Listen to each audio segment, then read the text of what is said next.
Hello and welcome to the Eternal Optimist podcast. My name is Matt Drinkon, and I am an incredibly confident podcast host. And the reason I'm so confident as a podcast host is because I have had a bunch of wins. By the way, the reason I've had so many wins is because I've had a lot of at-bats. Oh, and by the way, the majority of the at-bats I've had in life, in relationships, in sales, in all kinds of business, in parenting, all these wins were preset by failures and challenges and mistakes. So the reason I'm able to come at you confidently today is because I've made an incredible amount of mistakes. And that is how eternal optimists do it.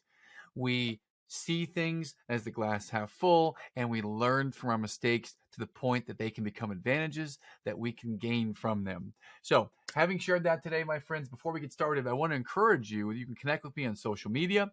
Follow me on Instagram at Eternal Optimist Podcast, and also on Facebook at the Eternal Optimist Podcast. Today's episode is with a new special friend of mine. His name is Matt Gilhooly. Matt is the host of the Life Shift podcast. Matt, in this conversation, brought to me something I have not been exposed to in my entire life. He brought a perspective that was so different than mine. I really got lost in this conversation and time flew by. And just talking things with Matt, his unique perspective includes that he's never actually celebrated his wins. I had to pull what he might even consider to be a win out of him. He has the angle and the perspective of he is seeking feelings. He seeks to feel the things that are happening. He's not into achievement quite the same way that some of us might be. He's seeking feelings. He's deeply curious about how events change people, and he's seeking to find out about that from them. This stems from an early childhood trauma. When he was 8 years old, his mother was killed in a motorcycle accident. And he shares his life's biggest lessons today on the show from that experience. And also, as his grandmother passed away, he shares the lessons that she taught him in the final days of her life. He's someone that's an amazing, amazing person. He asked a lot of great questions. This is a deeply intellectual, insightful conversation from two people who both live lives with core values of gratitude and who see things through different lenses. This is a fascinating, amazing conversation. It's my pleasure to bring to you my conversation with Mr. Matt Gilhooly. Enjoy.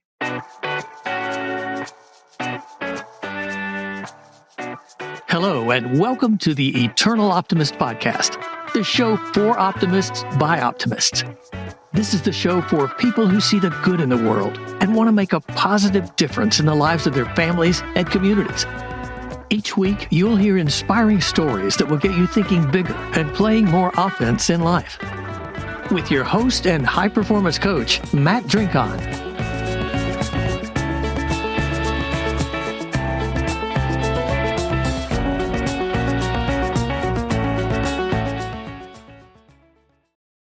And with that intro, I would love to introduce my new friend and someone with an amazing sweatshirt and an amazing background I'm looking at right now in the live stream, Mr. Matt Gilhooly. Matt, welcome, my friend. Thank you for having me. It's always interesting to be on this side of the recording. Usually I'm on your side. Yes. Yeah, it is fascinating. In fact, we were just recounting all the challenges that podcasters might face. And since we're going to start with challenges, I'd love to just start off with challenge. What might be something challenging or interesting that you've experienced as a podcaster since you've started your podcast? Well, in the way of your podcast name, The Eternal Optimist, this is like a good thing, but also a super big challenge for someone like me. So at one point in this new journey of podcasting, I was about 16 weeks ahead. So I had about 16 recordings ready to go. And so the biggest challenge for me was that I felt so bad telling my guests that, like, I know we're recording this now in June, but your episode's not coming out until October. And so that was like such a weird burden to have, right? Because you're like, that's a good thing. You're far ahead. You have everything done. But for me, that was the most stressful part. And I actually like paused my recordings because I was like panicking. Nobody cared, by the way, just me. Yeah. Yeah, a lot of the stuff that might be a fear or stress is all stuff in our heads. I can relate to that.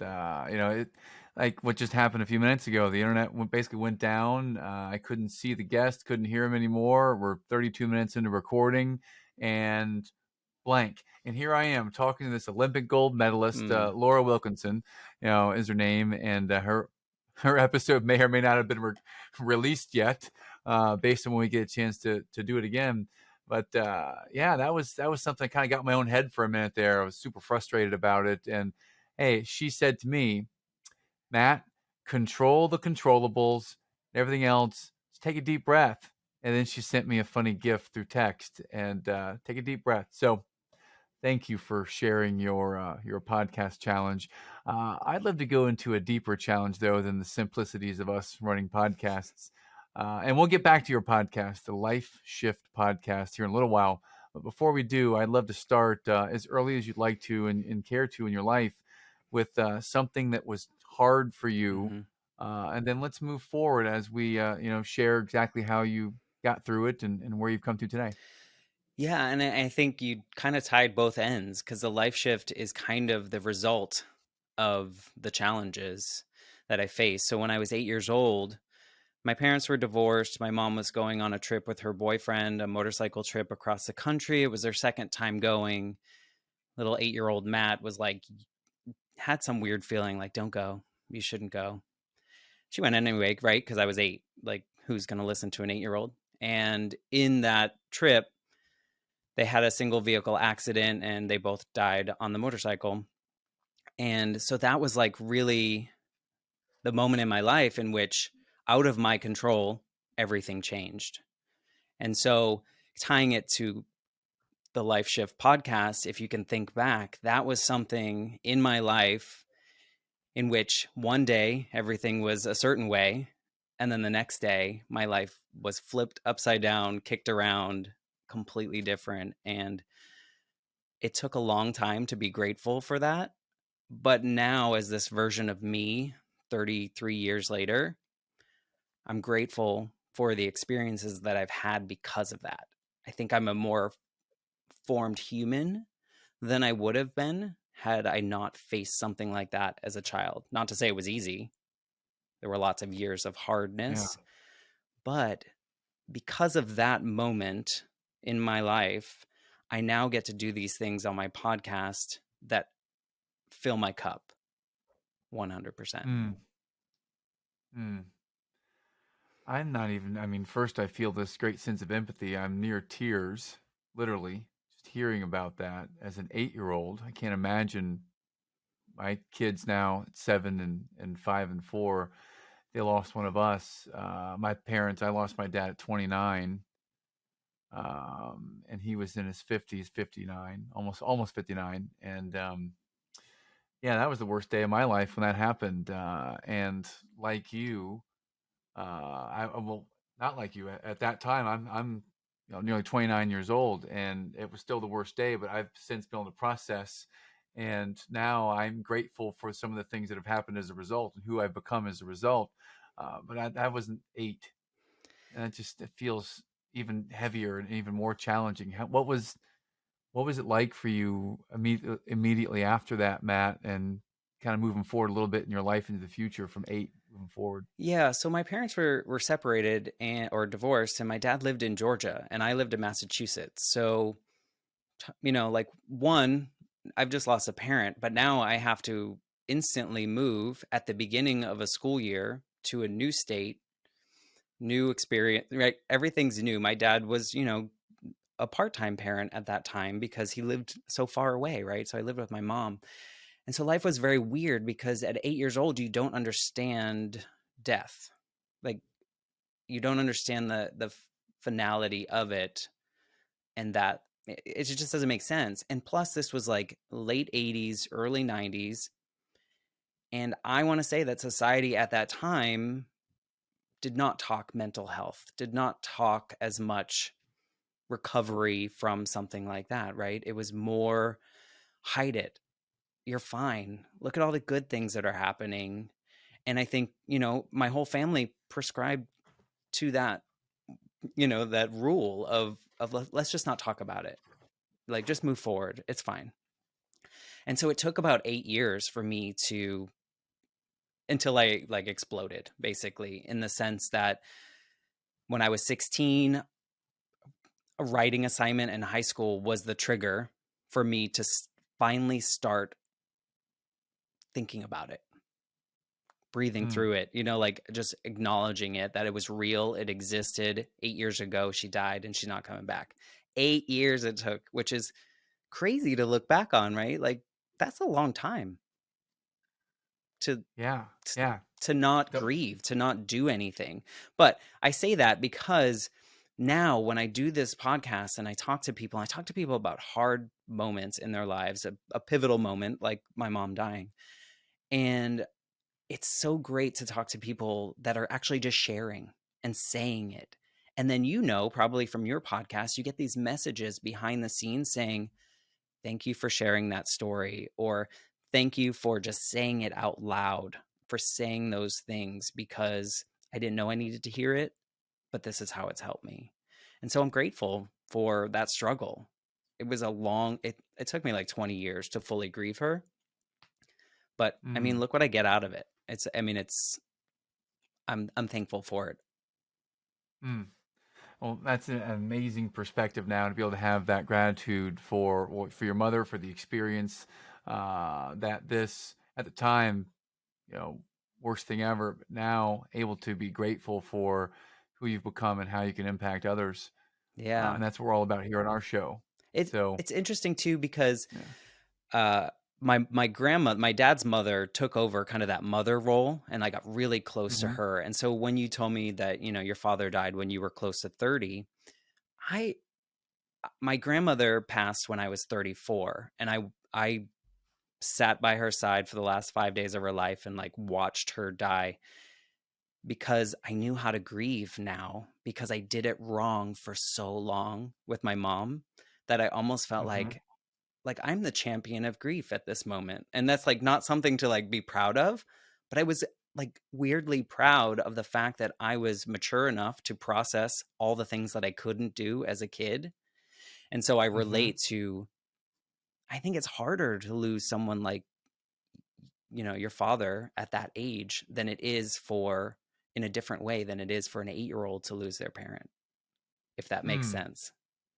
Well, unique perspective, yeah, for sure. Because maybe you don't know how to do it or how to grieve or how to process it at 8, and certainly at 29, I was at a place where I felt it, uh, but I still wasn't able to Mm, process it even at that age effectively. My emotional intelligence, I was good at selling, I was good in business, I was not good at processing emotions.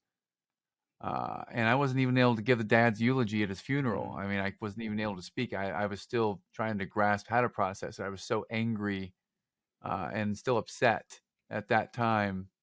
Not at him, it's something else, but it was hard to process. And mm-hmm, not until I'd say well into my late 30s and early 40s, and I'm 45 now, was I able to really start to process it. It took having children, mm. where before I was this very manly man that feelings. What Not supposed about to have feelings? those. What kind of feelings are we? What's that? But now, literally, if the wind blows in this direction and it's around my kids, I mean, I can start getting emotional at any moment because I've shifted. Life has had a big shift for me as a result of being a family man now. So now I'm able to process it and be grateful for it. So I'd say that the big life shift, pivotal moment for me around having children, Mm. that was something that triggered. I've got to be able to move forward. Got to be able to learn how to process this. It was a real motivator, Yeah. and it's changed. Everything's evolved since then in a positive way. Isn't it nice to be a fully formed human with emotions? And before, maybe not having the self-awareness to realize I wasn't Yeah. fully formed, feeling that I was that. I can be this confident person, I can make all this money, I can do all these things that might show I'm quote fully formed. But in the inside, I'm still learning how to process emotion. And how many people out there are older than 18, older than, the teenage years, that did not learn, or still have not learned, or not learned how to figure out how to process things. I think we get stuck You know. in this feeling like this performative version of ourselves, right? That society tells Mm, us we have to be a certain way and therefore we can't. And I think that's why it took me forever to grieve my mother. I think that's why mm, it took me 30 plus years to get to this space where I can do a podcast about something like she's the reason, like her dying is the reason this podcast exists and is now helping other people, but mm, I wonder what life would have been like at 8 if therapy was a thing. It wasn't just like a school counselor. It wasn't, like actual grief therapy to get a child through this. And this is maybe a little off tangent, but recently when I started the podcast, I had a conversation with another friend of mine whose mother died when he was younger. And in that process, I was looking up stuff, and there's a New York Times article that has a video from somewhere in Europe. I don't remember what country, but there's a grief camp for children. And it sounds mm, so morbid, right? Because it's a bunch of these kids coming together for like a summer camp experience, but you're only allowed if you have basically a dead parent. And me watching it as this version of me, I cried through the entire thing because I was like, imagine if there was this space for 8-year-old Matt to go to where everyone understood we were all in the same boat. Like you just feel like you're so alone. You're like the only person that's ever lost a parent when you're not, mhm, but there's no space for mhm, it. So I hope this is a thing. I hope people talk about it. mm. Well, if anything comes from our discussion today, and if someone hears this and they're able to hear that, two grown men, who maybe claim to be fully formed, the jury's out on that, but two grown men can talk about grief, or talk about losing parents, or talk about those pivotal moments that are challenging in life. It is okay to talk about it with someone. It is okay to bring it to us, Yeah. and talk about it. Talk about it with someone, I, and help, heal, and help move through it. Not past it so that you forget it, but past it or through it so that it can serve you, to help you form, or help you impact others. yeah. How does that connect with you? My best advice that I give people is feel however you're feeling, and that's okay. Right? I think we're so conditioned to be like, like if it's a sad moment, you have to be sad. You cannot have a good day, or like everything's great in your life. Why are you sad? And it's like, because I'm a human, and that's okay. As long as you're not stuck in a particular space, be okay with however you're feeling. And that's always because no one wants to hear advice when someone dies or something bad happens. Like, you don't really want that. So if someone Hmm. is like looking for an answer, I just tell them that, just feel however you're feeling, and that is okay, Hmm. and especially men. I mean, we don't talk about it enough. Hmm. I agree, and this is something my wife says to me. Julie is, I would say, she's a feeler. Very high empathy, and a pleaser, and very, very aware of the disposition of everybody in the room, and wants everyone to be good, Mhm. be okay. And I'm able to just kind of move through things pretty quickly and not feel it. But once she taught me and guided me to a place where I was able to just pause, breathe, and really feel the feelings, it opens up this whole new world that I wasn't even aware existed. I thought that the way that I thought about things was the way that it should be done, that we don't have to feel all of these negative or hard emotions. And in reality, I was have this self-defense mechanism I built up that shielded me from feeling it, Mhm. because that's what I learned growing up. But now feeling the feelings is amazing. I mean, do I want to intentionally feel something that's painful nowadays? I don't see that it's bad. I won't label it as that. I label it as the full spectrum of emotions, and I get to feel all of them, and that is this entire joyous living experience. Yeah, It's like that movie, Disney movie. Which one is that? I'm thinking of it's Inside Out.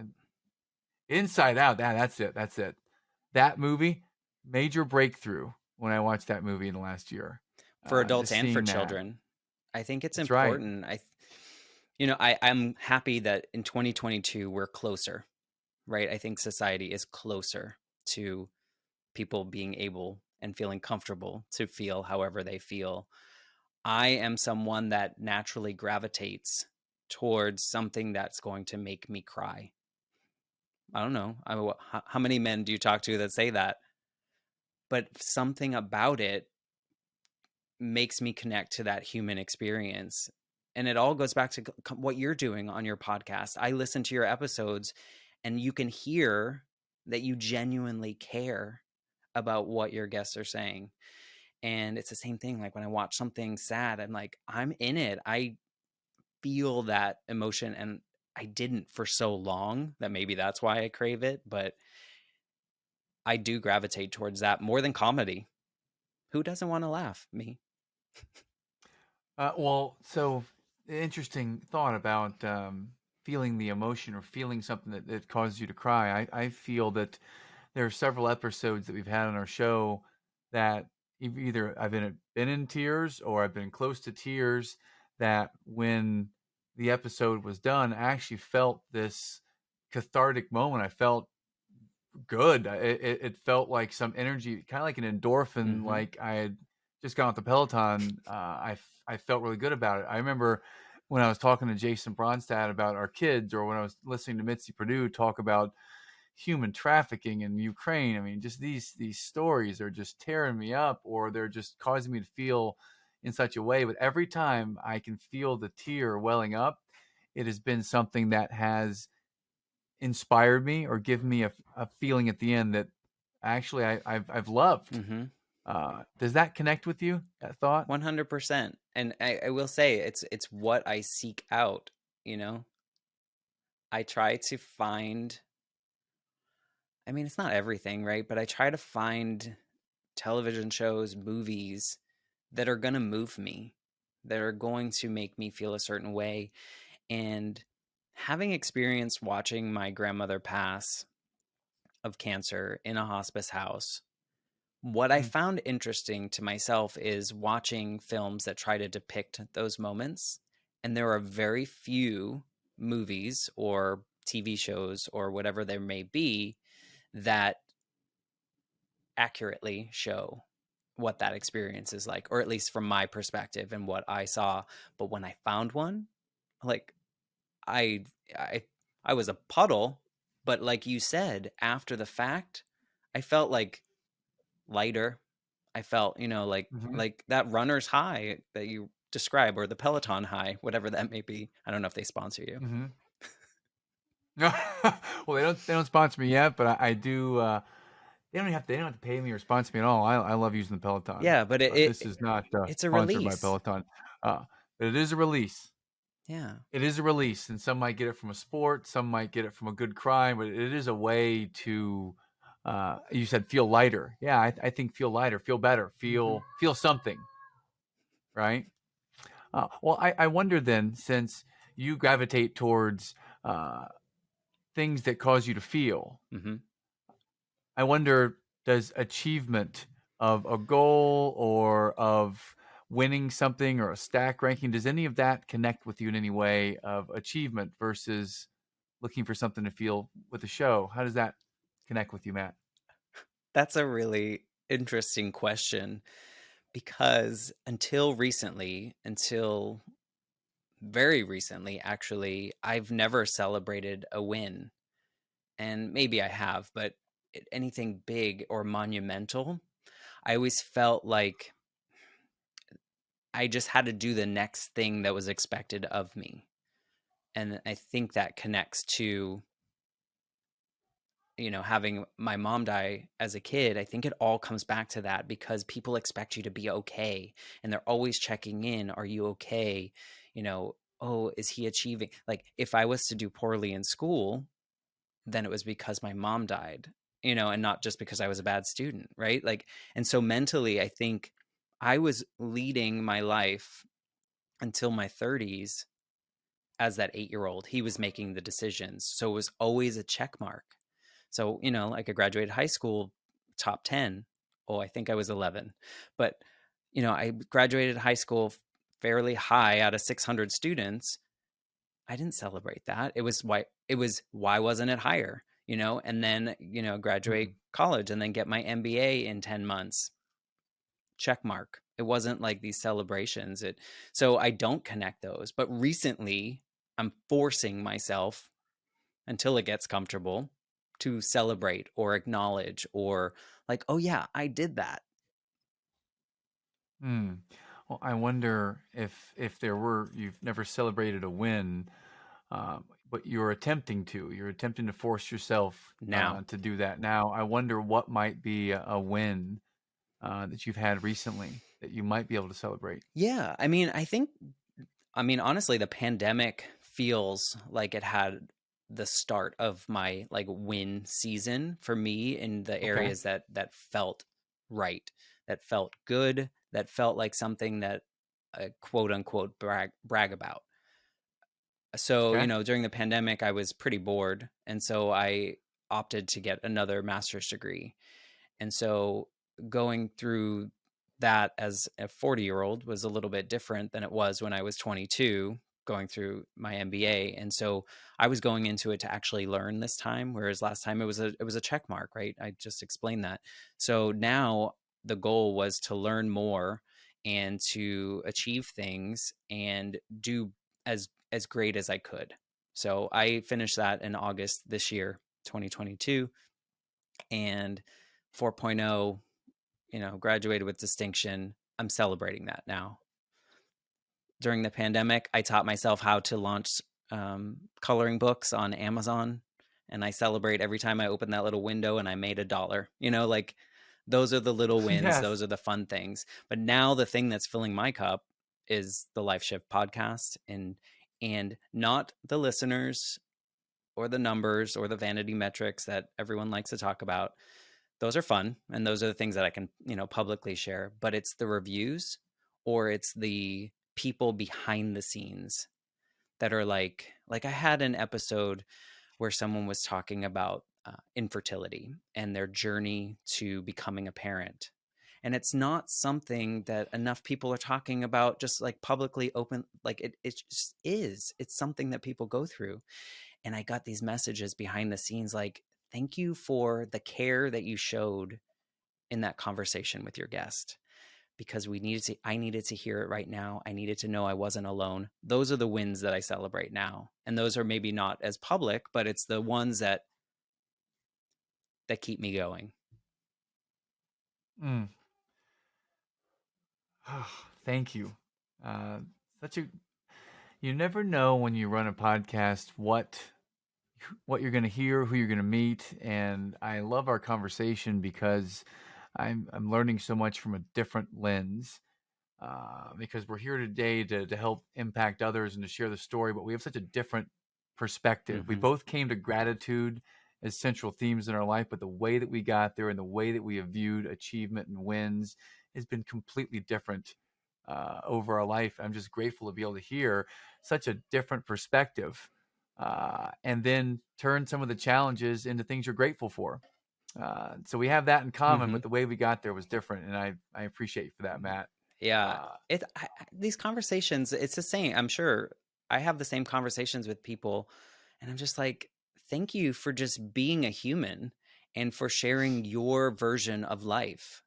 Right? We're all on this earth kind of trying to do the same thing successfully, but we all do it so differently. mm, absolutely. It makes me wonder, and I don't even know if this question will connect with you. If I asked you, is there something in your world that you're excited about learning next? Does that question have any meaning to you? Uh, it's all around podcasting, honestly. Okay. Podcasting came to me. So my journey to this podcast looking back, once I hit that, I told you when I was 16, I kind of had that breakdown. It was an assignment. I had to write about my mom. And from that moment, I started writing. I started sharing things that maybe people told me not to share, because those are feelings. You shouldn't be sharing those feelings. People don't have bad feelings or sad feelings or depression or any of these things. And so I was trying to find an outlet all along. And then I started doing digital art on my iPad. Trying to find an outlet, trying to find something that would fill whatever that gap was in this grief journey, this long journey from when my mom died. And so during this master's degree, I took a class called The Art of Podcasting, mainly because it was an elective that scared me, because I was like, what am I going to do? Who wants to hear me? And so we didn't have to launch a podcast. We just had to record 2 interviews, kind of like pretending we were going to do a podcast. And I was like, you know what? This is calling to me. I'm always curious how one thing in someone's life, whether that it's intentional or an external force, has changed something. I want to have conversations about that. I don't want it to be a grief podcast because that's depressing, right? But I want to talk about these moments that have changed people's lives forever. And who knew that one class would launch this podcast, that it's literally the only thing I want to do all day long. I have a real job, but like I want to do this. And so to answer your question in a really long way, sorry about that, I want to learn more about the podcasting space. I want to help others feel like this, like how I feel when I'm done recording. I mean, I do everything. So I do the editing and I do the marketing and all that stuff. And I would happily give some of that away once I get a little bit more money to do that. But I would love to help others feel like I feel behind this microphone. So yes, if you want to teach me, you that's feel fine. a certain way, and you would like to help others feel that way. Yeah. The way you feel when you're sharing a story, when you're helping them to share their story, to make things okay in the world. That's beautiful. Yeah. And thank you for sharing that. You said the word curious 2 times in our discussion so far, and I wonder what part curiosity or beginner's mindset or learning, I wonder, has that always been a central theme since you were 16, or how does that connect with you, curiosity? You know what's funny is yesterday I was talking to a friend and she said to me, I love that you are not afraid to try something that you have absolutely no idea how to do just because it feels right. And so I think without the intention of being curious about a new topic, I kind of dive right in. Like weirdly, I think maybe like a year ago, I was like, I think I want to teach myself how to knit. I don't know why. I just want to teach myself how to Okay. knit. So I taught myself how to knit. And so here I am, this 40-year-old sitting on a couch with some knitting needles and have no clue what I'm doing. But I was able to like knit a hat and a scarf, and like there was no reason behind it, but I was curious, like, can I do this? Seems like I can. I don't know if I can Wow. right now, but so I I thought think you were going to say that. I think I'm I curious. thought you were going to say that you knitted the Yeah, sweatshirt the that you're wearing sweatshirt. right now, Yeah. because It's a really tight knit. well, so brilliant. So curiosity towards sharing the feeling, towards helping others to feel, towards helping others to feel that it's okay, it's all right to talk about some of these taboo subjects or these challenging things. I appreciate that you have that perspective, and curiosity and gratitude are central themes. I'm curious what You're else might curious. be hard for you right now. Any other challenges that you're approaching with curiosity and gratitude, Matt? Yes. I mean, everything's hard. I feel like life is hard.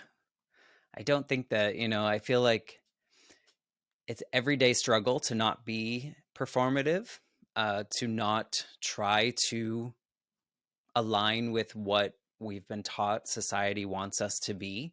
I think that's a constant struggle.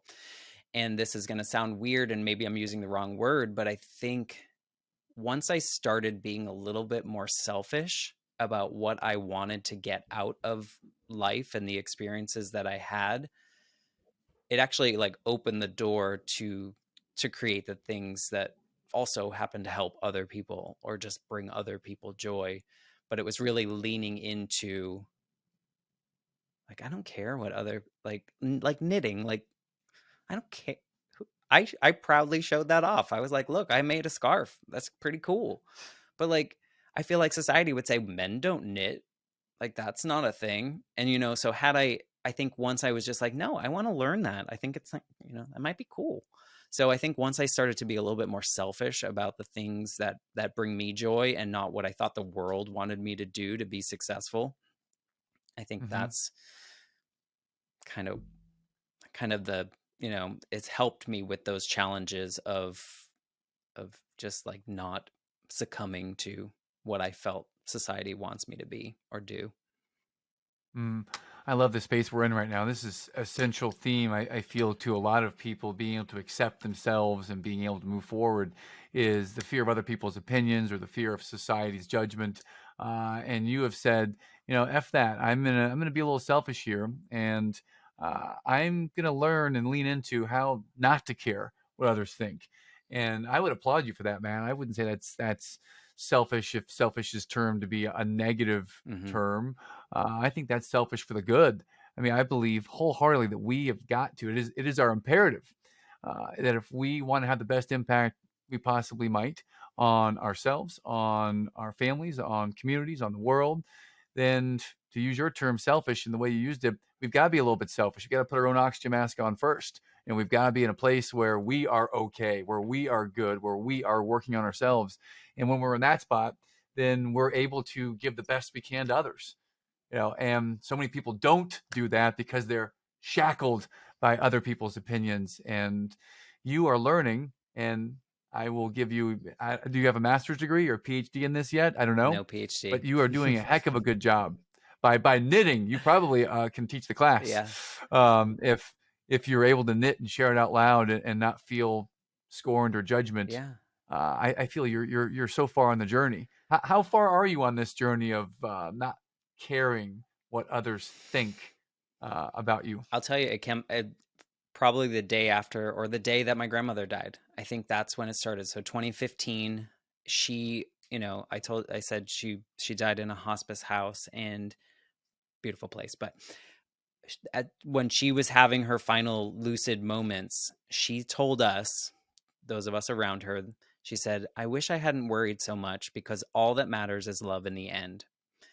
And it sticks with me because my entire life up to that point, I worried about the dumbest things and the things that didn't matter. And I worried about what so and so thought. Like, they're not even thinking about me. Like, they don't even care, right? Like, why am I worrying about that?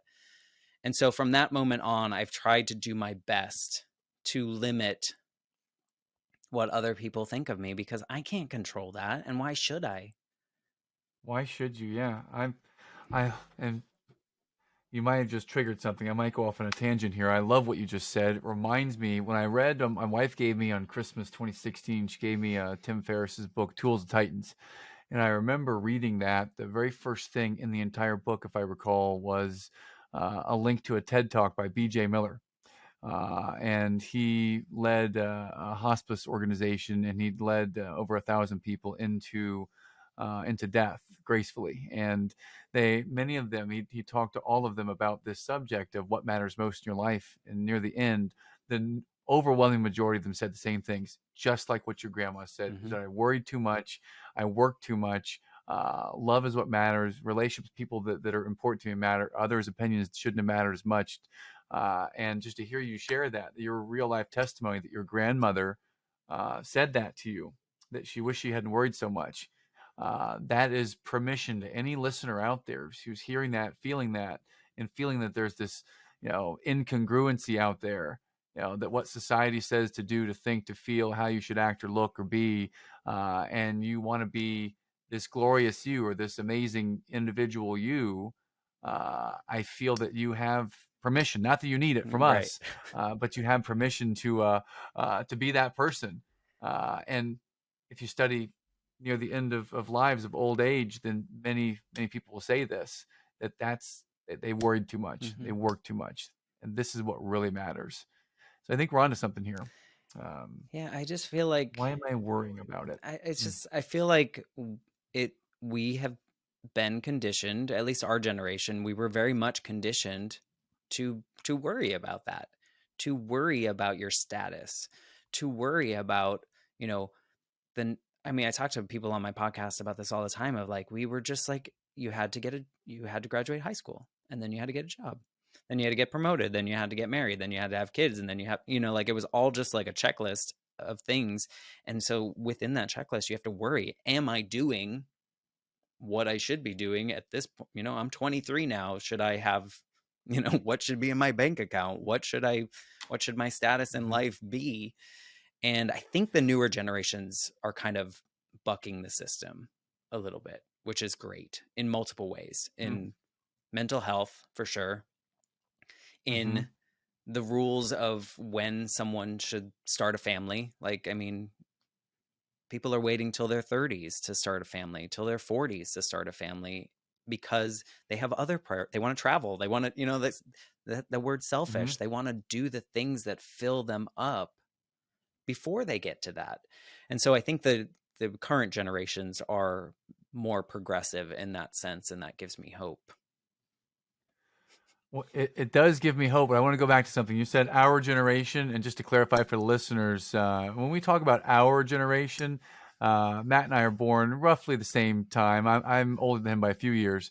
But when you say our generation, what might be a couple of defining characteristics of our generation? And you can be serious with your answer, or you can, go funny and pop culture. But what might be a couple things you might identify with our generation, Matt? Well, I think our generation are like the adapters, right? We've had to kind of go with what the world is telling us to do, in the sense of, think of technology, right? Like when you and I were born, we had corded house phones, and then we got like these really cool cordless phones, right? That went 10 feet away from the wall.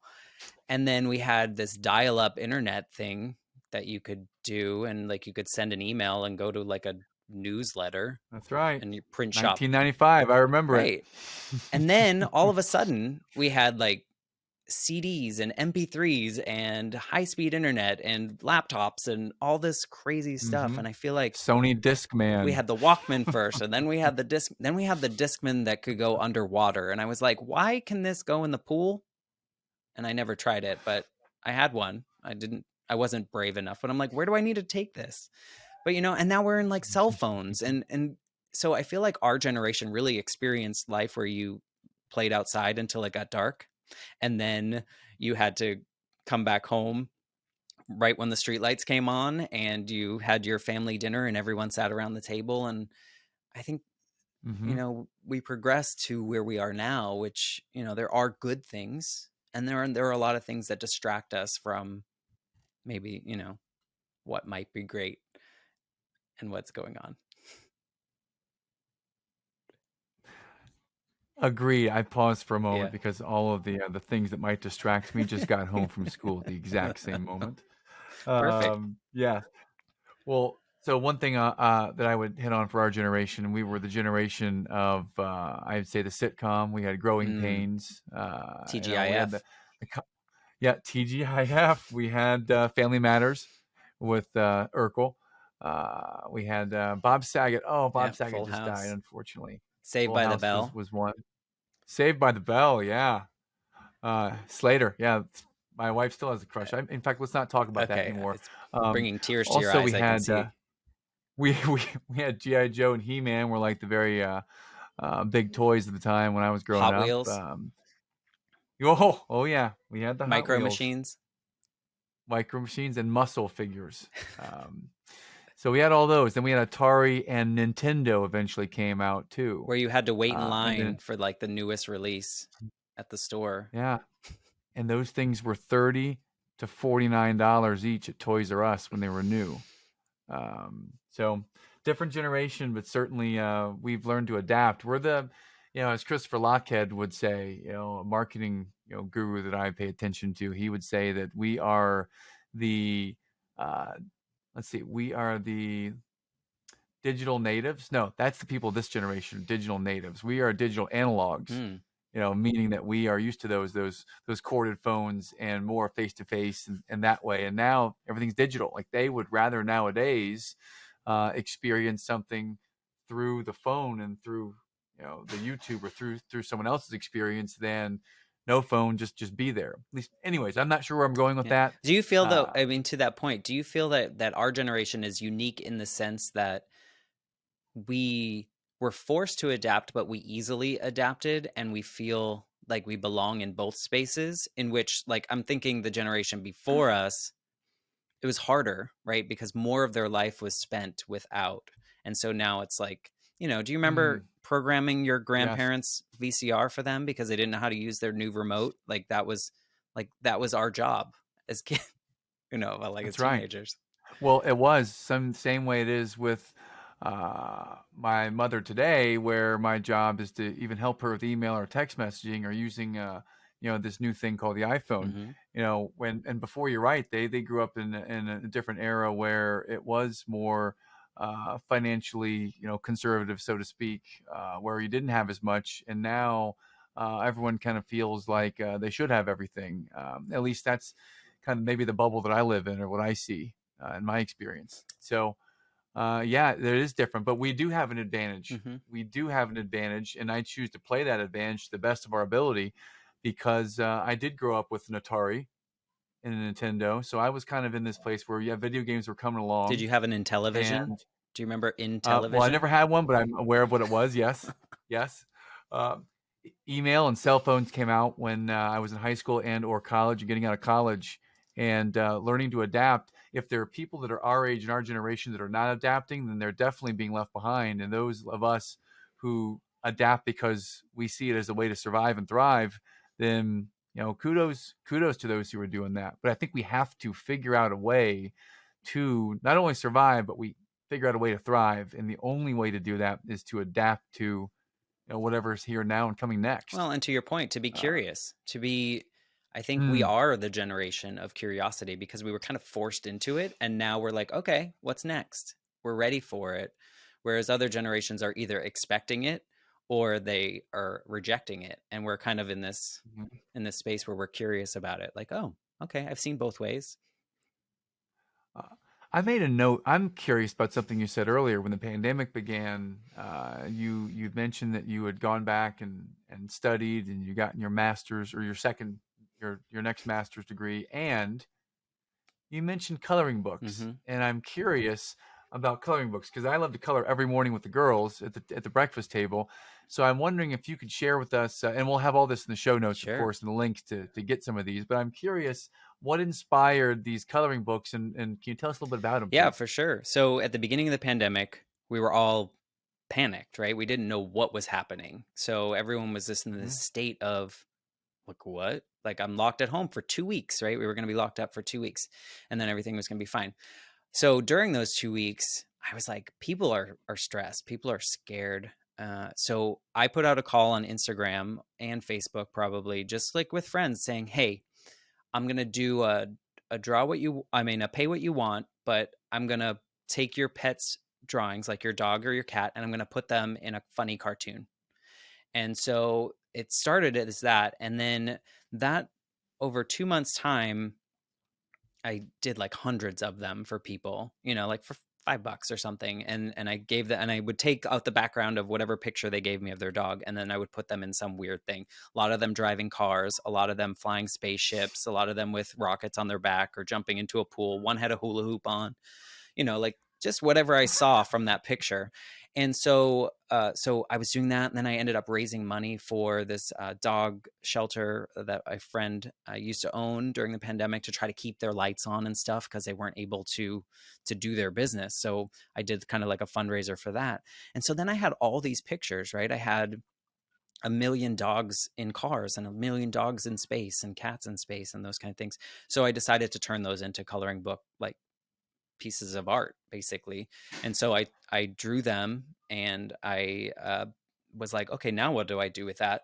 And so I taught myself how to use InDesign, and I put all those drawings I was doing them all on my iPad, so that makes it a lot easier. You can make a lot of mistakes when you draw on your iPad. And I just learned InDesign and then taught myself how to use the Amazon. I think it's like a digital publishing program that they use. And so I don't have to carry any inventory.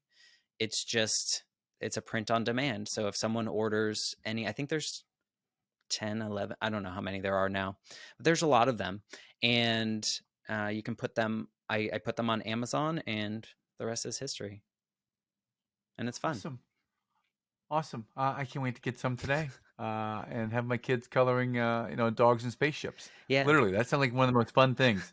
No joke. I cannot wait to get some Well, today. and the fun part about it was that when these people would get the picture, they would smile, right? And that's what everyone needed. Yes. Is like they just needed to see their dog wearing like a hula outfit with some crabs on the sand in Hawaii. Like that was one of the drawings, and she just burst out laughing, and I was like, win. Like we all win. Oh, well, this is amazing. I am so glad we're talking about your creative spot. When I went to your website, the first thing it says is I'm a creator. And I'm wondering what might you be creating next, Matt? What's in store that we have to look forward to next? For me, I think my journey right now is going to be with the Life Shift podcast. I'm launching season 2, and I have newer equipment and kind of better stuff going on as far as the technology goes, but the stories are still great. I want to have these candid conversations like we're doing here about these pivotal moments that have truly changed people's lives. I just had a really interesting one with a topic that like people just don't talk about enough, kind of like that infertility example that I gave you. And so I think that's next for this creator, this version of me that wants to create stories. I think it comes from being that 8-year-old Matt. Like I needed to know that I wasn't alone. And if every episode that I create can hit the one set of ears or just a single ear that was the story that they needed to hear that day, then we win. Well, Matt, how might our listeners find out more about you and what you're doing and get to your podcast? Tell us a little bit more about finding you, please. Sure. So the podcast is on all the platforms. I do have a website, which is just www.thelifeshiftpodcast.com. So you can go there. That will just link you to all the places. I know some people like Spotify, some people like Apple. So you get your choices there. That's probably the best place to find out more about the podcast. I am on Instagram, which is just the Life Shift Podcast handle on Instagram. I'm trying Twitter, but don't go there because I haven't done much yet. And that's where the creative stuff is going. But I'm also on LinkedIn. So if anyone wants to connect or even wants to come tell their story, or if you have a story that you want to tell, come on over. Would absolutely love to. And man, I genuinely appreciate what we've talked about today. I've lost track of time. I've been so stuck in the moment, and I feel that's the sign of a good conversation.